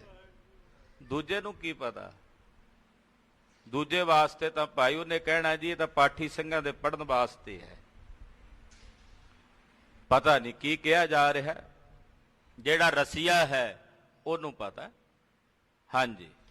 ਅਪਿਓ ਪੀਵੈ ਜੋ ਨਾਨਕਾ ਭ੍ਰਮ ਭ੍ਰਮ ਸਮਾਵੈ। ਕਹਿੰਦੇ ਜਿਹੜਾ ਇਸ ਅੰਮ੍ਰਿਤ ਨੂੰ ਪੀਂਦਾ, ਗੁਰੂ ਨਾਨਕ ਸਾਹਿਬ ਕਹਿੰਦੇ ਜਿਹੜਾ ਇਸ ਅੰਮ੍ਰਿਤ ਨੂੰ ਪੀਂਦਾ ਉਹ ਸੰਸਾਰ ਦੇ ਭਰਮਣ ਤੋਂ ਮੁਕਤ ਹੋ ਕੇ ਆਪਣੇ ਨਿਜ ਸਰੂਪ ਚ ਸਮਾ ਕੇ ਅਭੇਦ ਹੋ ਜਾਂਦਾ ਹੈ। ਸਹਜੇ ਸਹਜੇ ਮਿਲ ਰਹਿ ਅਮਰਾ ਪਦ ਪਾਵੈ। ਧੰਨ ਗੁਰੂ ਨਾਨਕ ਸਾਹਿਬ ਕਹਿੰਦੇ ਉਹ ਸਹਿਜੇ ਹੀ ਸਹਿਜ ਵਿੱਚ ਮਿਲ ਜਾਂਦਾ, ਆਪਣੇ ਤੁਰਿਆ ਪਦ ਵਿੱਚ, ਔਰ ਅਮਰ ਪਦਵੀ ਨੂੰ ਪ੍ਰਾਪਤ ਹੋ ਜਾਂਦਾ ਹੈ, ਅਚਲ ਪਦਵੀ ਨੂੰ ਪ੍ਰਾਪਤ ਹੋ ਜਾਂਦਾ ਹੈ। ਦੋਹਰਾ ਮਾਨ ਚੰਦ ਸੁਨ ਸ਼ਬਦ ਕੋ ਬੋਲਿਓ ਕਛ ਸੁਭ ਪਾਏ। ਜਦੋਂ ਮਾਨ ਚੰਦ ਨੇ ਸ਼ਬਦ ਸੁਣਿਆ ਥੋੜੀ ਜੀ ਸੋਝੀ ਹੋ ਗਈ, ਥੋੜੀ ਜੀ ਸੁਧ ਅੰਦਰੋਂ ਉਹ ਹੋ ਆਈ। ਜਗਤ ਬਿਖੈ ਇਹ ਜੀਵ ਕੋ ਭਲਾ ਹੋਤ ਕਹਿ ਪਾਏ। ਜਦੋਂ ਸੋਝੀ ਆਈ ਤੇ ਪੁੱਛਣ ਲੱਗਾ, ਜਿਹੜਾ ਕਹਿੰਦਾ ਸੀ ਜੀ ਆ ਹੋਰ ਗੱਲਾਂ ਕਰੀ ਜਾਂਦੇ ਹੋ ਮੈਨੂੰ ਨਹੀਂ ਜੀ ਸਮਝ ਆਉਂਦੀਆਂ। ਪਾਤਸ਼ਾਹ ਦਾ ਸ਼ਬਦ ਸੁਣਦਿਆਂ ਜਦੋਂ ਸੋਝੀ ਜੀ ਆਈ, ਨਸ਼ਾ ਜਾ ਉਤਰਿਆ ਮਾਇਆ ਦਾ, ਤੇ ਕਹਿਣ ਲੱਗਾ ਮਹਾਰਾਜ ਇਹ ਸੰਸਾਰ ਵਿੱਚ ਜੀਵ ਦਾ ਭਲਾ ਕਿਵੇਂ ਹੁੰਦਾ ਹੈ। ਜਿਹੜਾ ਕੁਝ ਸਮਾਂ ਪਹਿਲਾਂ ਪਿਆ ਕਹਿੰਦਾ ਸੀ ਇਹ ਗੱਲਾਂ ਮੈਨੂੰ ਨਹੀਂ ਸਮਝ ਆਉਂਦੀਆਂ, ਉਹੀ ਕਹਿ ਰਿਹਾ ਮਹਾਰਾਜ ਇਹ ਸੰਸਾਰ ਵਿੱਚ ਜੀਵ ਦਾ ਭਲਾ ਕਿਵੇਂ ਹੁੰਦਾ। ਚੌਪਈ ਤੇ ਛਿਨ ਸ੍ਰੀ ਗੁਰ ਬੈਨ ਬਖਾਨੇ। ਸੁਣ ਕੇ ਸਤਿਗੁਰੂ ਜੀ ਬੋਲੇ ਇਸ ਬਿਦ ਭਲਾ ਜੀਵ ਨਿਜ ਜਾਣੇ। ਮਹਾਰਾਜ ਜੀ ਕਹਿੰਦੇ ਸੁਣ ਮਾਨ ਚੰਦ ਇਉਂ ਜੀਵ ਦਾ ਭਲਾ ਹੁੰਦਾ ਹੈ ਸਵਾਸ ਸਵਾਸ ਯਾਦ ਅੰਕਰ ਤਾਰਾ। ਕਿ ਹਰ ਸਾਹ ਨਾਲ ਕਰਤਾਰ ਨੂੰ ਚੇਤੇ ਕਰੇ, ਹਰ ਸਵਾਸ ਨਾਲ ਪਰਮੇਸ਼ਰ ਨੂੰ ਯਾਦ ਕਰੇ। ਬਿਨਾ ਨਾਮ ਨਹਿ ਹੋਇ ਨਿਸਤਾਰਾ। ਪਰਮੇਸ਼ਰ ਦੇ ਨਾਮ ਤੋਂ ਬਿਨਾਂ ਇਸ ਜੀਵ ਦਾ ਕਦੇ ਵੀ ਪਾਰ ਉਤਾਰਾ ਨਹੀਂ ਹੋ ਸਕਦਾ। ਪੂਜਤ ਮਾਨ ਚੰਦ ਯੁਤ ਪ੍ਰੀਤੀ। ਮਾਨ ਚੰਦ ਫਿਰ ਪੁੱਛਦਾ ਪ੍ਰੇਮ ਨਾਲ, ਪ੍ਰਭੂ ਬਤਾਵੋ ਅਬ ਇਸ ਰੀਤੀ। ਕਹਿਣ ਲੱਗਾ ਹੈ ਪ੍ਰਭੂ ਜੀ ਇਸ ਰੀਤੀ ਨੂੰ ਦੱਸੋ। ਜਾਂਤੇ ਸਿਮਰੋ ਨਾਮ ਸਦਾਈ। ਇਹੋ ਜੀ ਮਰਿਆਦਾ ਦੱਸੋ ਜਿਹਦੇ ਨਾਲ ਸਦਾ ਹੀ ਸਿਮਰਨ ਕਰੀਏ। ਹਿਰਦੇ ਨਾ ਬਿਸਰੈ ਪ੍ਰਭੂ ਕਦਾਈ। ਕਿ ਉਹ ਪ੍ਰਭੂ ਕਦੇ ਹਿਰਦੇ ਚੋਂ ਵਿਸਰੇ ਹੀ ਨਾ। ਦੋਹਰਾ ਗੁਰ ਕੈ ਸੰਸਾ ਨੈ ਕਰੋ ਛੁਦਾ ਨਗਨ ਕੋ ਕੋਏ। ਮਹਾਰਾਜ ਜੀ ਕਹਿੰਦੇ ਸੰਸਾ ਨਾ ਕਰ, ਇਹ ਸੰਸਾਰ ਵਿੱਚ ਪਰਮਾਤਮਾ ਕਿਸੇ ਨੂੰ ਭੁੱਖਿਆ ਨਹੀਂ ਰੱਖਦਾ। ਇੱਕ ਸੰਸਾ ਮਨ ਰਾਖੀਏ ਬਿਸਰੇ ਨਹਿ ਪ੍ਰਭ ਸੋਏ। ਮਹਾਰਾਜ ਜੀ ਕਹਿੰਦੇ ਸੰਸਾ ਨਾ ਰੱਖੀ, ਕਿਤੇ ਮੈਂ ਭੁੱਖਾ ਨਾ ਰਹਿ ਜਾਵਾਂ, ਕਿਤੇ ਮੈਂ ਨੰਗਾ ਨਾ ਰਹਿ ਜਾਵਾਂ, ਕੱਪੜਾ ਨਾ ਮਿਲੇ। ਕਹਿੰਦੇ ਇਹ ਸੰਸਾ ਨਾ ਕਰੀ, ਇੱਕ ਸੰਸਾ ਆਪਣੇ ਮਨ 'ਚ ਹਮੇਸ਼ਾ ਰੱਖੀ ਕਿ ਰੱਬ ਨਾ ਮੇਰੇ ਹਿਰਦੇ 'ਚੋਂ ਕਦੇ ਵਿਸਰ ਜਾਵੇ। ਜਦੋਂ ਕੋਈ ਸੰਸਾ ਇਦਾਂ ਦਾ ਬਣ ਜਾਏ, ਕੋਈ ਸੰਸਾ ਮਨ 'ਚ, ਕਿਸੇ ਕੋਈ ਨੌਕਰੀ ਕਰਦਾ, ਕੋਈ ਇੱਕਦਮ ਕੋਈ ਪਰੇਸ਼ਾਨੀ ਆ ਜਾਏ ਨਾ, ਉਹ ਕਹਿੰਦਾ ਕਿਤੇ ਮੇਰੀ ਨੌਕਰੀ ਨਾ ਚਲੀ ਜਾਏ। ਰਾਤ ਨੂੰ ਉੱਠਦਿਆਂ ਬਹਿੰਦਿਆਂ ਸੌਂਦਿਆਂ ਜਾਗਦਿਆਂ ਹਰ ਵੇਲੇ ਉਹਦੇ ਮਨ 'ਚ ਸੰਸਾ ਨੌਕਰੀ ਨਾ ਚਲੀ ਜਾਏ, ਮੇਰੀ ਦੁਕਾਨ ਵਿੱਚ ਮੈਨੂੰ ਘਾਟਾ ਨਾ ਕਿਤੇ ਪੈ ਜਾਏ। ਸੰਸਾ ਹੁੰਦਾ ਨਾ, ਉਹ ਸੰਸਾ ਵਿਸਰਦਾ ਨਹੀਂ। ਮਹਾਰਾਜ ਕਹਿੰਦੇ ਇਹ ਸੰਸੇ ਨਾ ਕਰ, ਕੀ ਹੋਵੇਗਾ ਕੀ ਬਣੇਗਾ, ਰੋਟੀ ਦਾ ਕੱਪੜੇ ਦਾ। ਕਹਿੰਦੇ ਇੱਕ ਸੰਸਾ ਆਪਣੇ ਮਨ 'ਚ ਹਿਰਦੇ 'ਚ ਰੱਖੀ ਕਿ ਮੇਰਾ ਰੱਬ ਮੇਰਾ ਮਾਲਕ ਮੇਰੇ ਹਿਰਦੇ 'ਚੋਂ ਕਦੇ ਨਾ ਵਿਸਰੇ। ਆਹ ਸੰਸਾ ਕਿਤੇ ਉਹ ਨਾ ਵਿਸਰ ਜਾਏ ਜਿਸ ਦੇ ਵਿਸਰਦਿਆਂ ਸਾਰੇ ਦੁੱਖ ਲੱਗ ਜਾਂਦੇ ਹਨ। ਕਿਤੇ ਉਹ ਨਾ ਵਿਸਰ ਜਾਏ ਜਿਸ ਦੇ ਵਿਸਰਦਿਆਂ ਦੁਨੀਆ ਦੇ ਮਿੱਤਰ ਦੁਸ਼ਮਣ ਹੋ ਜਾਂਦੇ ਹਨ। ਕਿਤੇ ਉਹ ਨਾ ਵਿਸਰ ਜੇ। ਇਹ ਸੰਸਾ ਆਪਣੇ ਹਿਰਦੇ 'ਚ ਰੱਖਣਾ ਹੈ। ਚੌਪਈ ਇਸ ਪ੍ਰਕਾਰ ਕੀ ਸੁਨ ਕਰ ਬਾਨੀ। ਸਤਿਗੁਰੂ ਜੀ ਦੇ ਬਚਨ ਜਦੋਂ ਮਾਨ ਚੰਦ ਨੇ ਸੁਣੇ, ਪਰਿਓ ਚਰਨ ਪਰ ਬਿਨੈ ਬਖਾਨੀ। ਗੁਰੂ ਪਾਤਸ਼ਾਹ ਦੇ ਚਰਨਾਂ ਤੇ ਡਿੱਗ ਕੇ ਮੱਥਾ ਟੇਕਿਆ, ਕਹਿਣ ਲੱਗਾ, ਤੇ ਛਿਨ ਇੱਕ ਡੰਡਾ ਕਰ ਮਾਹੀ। ਪਾਤਸ਼ਾਹ ਦੇ ਹੱਥ ਵਿੱਚ ਨਾ ਇੱਕ ਸਲੋਤਰ ਸੀ, ਡੰਡਾ, ਗਰੀਬ ਨਵਾਜ ਪਾਤਸ਼ਾਹ ਦੇ। ਹਾਂਜੀ, ਬਖਸ਼ਿਓ ਜਾਨ ਦਾਸ ਗੁਰ ਤਾਹੀ। ਮਹਾਰਾਜ ਜੀ ਨੇ ਆਪਣਾ ਦਾਸ ਸਮਝ ਕੇ ਕਹਿੰਦੇ, ਆ ਲੈ ਮਾਨ ਚੰਦ ਸਾਡੀ ਨਿਸ਼ਾਨੀ ਰੱਖ ਲੈ। ਉਹ ਡੰਡਾ, ਸਲੋਤਰ, ਅਕਲਦਾਨ, ਏਦਾਂ ਪੰਜਵਾਂ ਵੇਦ, ਕਈ ਨਾਂ ਨੇ ਬੋਲੇ ਖਾਲਸੇ ਦੇ ਵਿੱਚ ਡੰਡੇ ਨੂੰ। ਉਹ ਆਸਾ ਵੀ ਕਹਿ ਦਿੰਦੇ, ਭਾਈ ਗੁਰਦਾਸ ਜੀ ਨੇ ਆਸਾ ਲਿਖਿਆ ਹੋਇਆ। ਸਤਿਗੁਰੂ ਜੀ ਰੱਖਦੇ ਸੀ ਹੱਥ ਵਿੱਚ ਸਲੋਤਰ, ਕਿਉਂਕਿ 6ਵੇਂ ਜਾਮੇ ਚੋਸੇ ਸਲੋਤਰ ਨੇ ਮੇਰੀ ਪੀਰੀ ਦੀਆਂ ਤੇਗਾਂ ਜੋ ਬਣਨਾ ਸੀ। ਤੋ ਪਾਤਸ਼ਾਹ ਨੇ ਉਹ ਸਲੋਤਰ, ਉਹ ਡੰਡਾ ਮਾਨ ਚੰਦ ਨੂੰ ਬਖਸ਼ਿਆ। ਮਾਨ ਚੰਦ ਲੈ ਸਿਰ ਪਰ ਧਰਿਓ। ਮਾਨ ਚੰਦ ਨੇ ਉਹ ਡੰਡਾ ਲੈ ਕੇ ਆਪਣੇ ਸੀਸ ਤੇ ਧਰਿਆ। ਜਨਮ ਮਰਨ ਕੋ ਦੁੱਖ ਸਭ ਹਰਿਓ। ਪਾਤਸ਼ਾਹ ਦੀ ਦਇਆ ਦ੍ਰਿਸ਼ਟੀ ਵਰਤੀ ਤੇ ਜਨਮ ਤੇ ਮਰਨ ਤੋਂ ਮਾਨ ਚੰਦ ਰਹਿਤ ਹੋ ਗਿਆ। ਪ੍ਰੇਮ ਵਿਸ਼ਾਲ ਬਨਿਓ ਮਸਤਾਨਾ। ਹਿਰਦੇ 'ਚ ਇਹੋ ਜਿਹਾ ਪਰਮ ਪ੍ਰੇਮ ਵਰਤਿਆ। ਗੁਰੂ ਸਾਹਿਬ ਦੀ ਛੜੀ ਸੀ, ਛੱਜੂ ਝੀਵਰ ਦੇ ਸਿਰ ਤੇ ਰੱਖੀ, ਗੂੰਗਾ ਬੋਲਣ ਲੱਗ ਪਿਆ ਸੀ। ਇਹ ਗੁਰੂ ਨਾਨਕ ਸਾਹਿਬ ਦੇ ਹੱਥਾਂ ਦੀ ਛੜੀ ਜਦੋਂ ਇਹਦੇ ਸਿਰ ਤੇ ਧਰੀ, ਹਿਰਦੇ 'ਚ ਆਨੰਦ ਹੀ ਆਨੰਦ ਵਰਤ ਗਿਆ। ਪ੍ਰੇਮ ਦੇ ਰਸ ਵਿੱਚ ਸੁਰਤ ਸਮਾ ਗਈ। ਮਹਾਪੁਰਖ ਭਾ ਪੂਰਨ ਗਿਆਨਾ। ਕਹਿੰਦੇ ਮਹਾਨ ਪੁਰਖ ਹੋ ਗਏ ਮਾਨ ਚੰਦ ਜੀ, ਹਿਰਦੇ 'ਚ ਪੂਰਨ ਬ੍ਰਹਮ ਗਿਆਨ ਪ੍ਰਗਟ ਹੋ ਗਿਆ। ਸੰਪੁਟ ਮਾਨ ਚੰਦ ਕਹਿ ਪਾਨਾ। ਔਰ ਪਾਤਸ਼ਾਹ ਜੀ ਨੇ, ਮਾਨ ਚੰਦ ਨੇ ਹੱਥ ਜੋੜ ਕੇ ਏਦਾਂ ਮਹਾਰਾਜ ਜੀ ਨੂੰ ਕਿਹਾ, ਜਗਤੇਸ਼ਵਰ ਇਹ ਦੰਡ ਮਹਾਨਾ। ਕਹਿਣ ਲੱਗਾ, ਪਾਤਸ਼ਾਹ ਆਪ ਜੀ ਦੀ ਇਹ ਛੜੀ ਮਹਾਨ ਹੈ। ਸੇ ਮੁਖ ਜਿਨ ਕਰ ਦੀ ਮਮ ਪੂਤਾ। ਮੇਰੀ ਬੁੱਧੀ ਨੂੰ, ਇਸ ਆਪ ਜੀ ਦੀ ਇਸ ਛੜੀ ਨੇ ਮੇਰੀ ਬੁੱਧੀ ਨੂੰ ਪਵਿੱਤਰ ਕਰ ਦਿੱਤਾ। ਸਵਪਨ ਆਤੰਕਾ ਜਾਗਤ ਸੂਤਾ।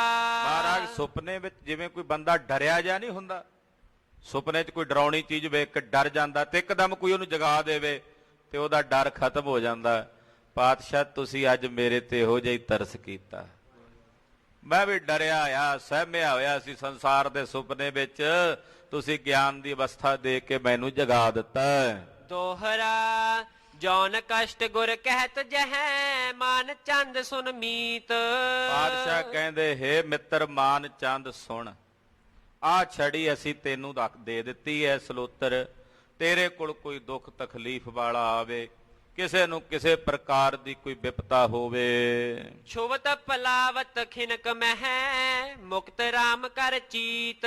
ਜਦੋਂ ਇਹ ਛੜੀ ਤੂੰ ਉਹਦੇ ਸੀਸ ਨੂੰ ਛੁਆਵੇਂਗਾ, ਕੋਈ ਕਿੰਨਾ ਮਰਜੀ ਦਰਦ ਨਾਲ ਕਰਾਉਂਦਾ ਹੋਵੇਗਾ, ਇਸ ਛੜੀ ਨੂੰ ਛੂੰਹਦਿਆਂ ਸਾਰ ਹੀ ਉਹਦੀ ਉਹ ਦਰਦ ਦੀ ਨਿਰਵਿਰਤੀ ਹੋ ਜਾਵੇਗੀ। ਚੌਪਈ ਜਨਮ ਮਰਨ ਕੇ ਸਾਧਨ ਜੋ। ਪਾਤਸ਼ਾਹ ਕਹਿੰਦੇ ਜਨਮ ਮਰਨ ਦੇ ਜੋ ਸਾਧਨ ਹਨ, ਸਿੱਧ ਭਏ ਇੱਕ ਛਿਨ ਮੈਂ ਸੋਊ। ਕਹਿੰਦੇ ਇੱਕ ਛਿਨ 'ਚ ਸਿੱਧ ਹੋ ਗਏ ਮਾਨ ਚੰਦ ਵਾਸਤੇ। ਇਸ ਪ੍ਰਕਾਰ ਤੇ ਕਰਿਓ ਨਿਹਾਲਾ। ਏਦਾਂ ਮਾਨ ਚੰਦ ਨੂੰ ਸਤਿਗੁਰਾਂ ਨਿਹਾਲ ਤੇ ਕਰਤਾਰਥ ਕੀਤਾ। ਆਨ ਥਾਨ ਗਮਨੇ ਪੁਨ ਦਿਆਲਾ। ਔਰ ਦਿਆਲੂ ਪਾਤਸ਼ਾਹ ਇੱਥੋਂ ਅੱਗੇ ਵਧੇ ਨੇ। ਚੱਲ ਕੇ ਗਰੀਬ ਨਵਾਜ ਪਾਤਸ਼ਾਹ ਮੁਲਤਾਨ ਆ ਰਹੇ ਹਨ। ਮੁਲਤਾਨ ਆ ਕੇ ਮੁਲਤਾਨ ਦੇ ਪੀਰਾਂ ਨਾਲ ਗੋਸ਼ਟੀ ਹੋ ਰਹੀ ਹੈ। ਉਹ ਕਥਾ ਆਪ ਜੀ ਅਗਲਿਆਂ ਪ੍ਰਸੰਗਾਂ ਵਿੱਚ ਸਰਵਣ ਕਰੋਗੇ।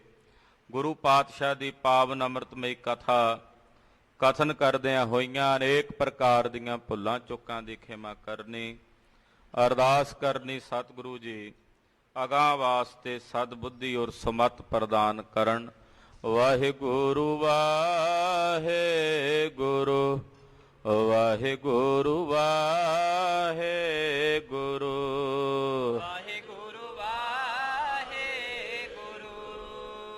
ਵਾਹਿਗੁਰੂ ਵਾਹਿਗੁਰੂ ਵਾਹਿਗੁਰੂ ਵਾਹਿਗੁਰੂ ਵਾਹਿਗੁਰੂ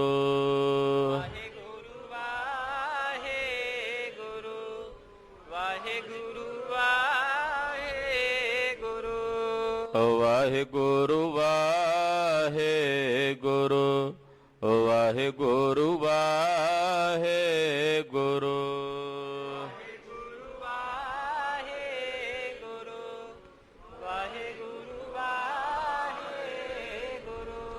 हे अच्युत हे पार ब्रह्म अविनाशी अगनाश हे पूरन हे सर्वमय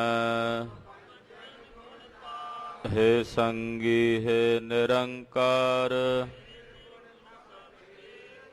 हे गोविंद हे गुण निधान विवेक हे अपरंपर हर हरे है पीहो बनहार हे संतः कै सदा संग निधारा आधार हे ठाकुर हो दासरो मैं निर्गुण गुण नहीं कोय नानक दीजै नाम दान राखो ही है परो आए प्रभु शरणागति कृपा निज दयाल एक अखर हर मन बस्त नानक होत निहाल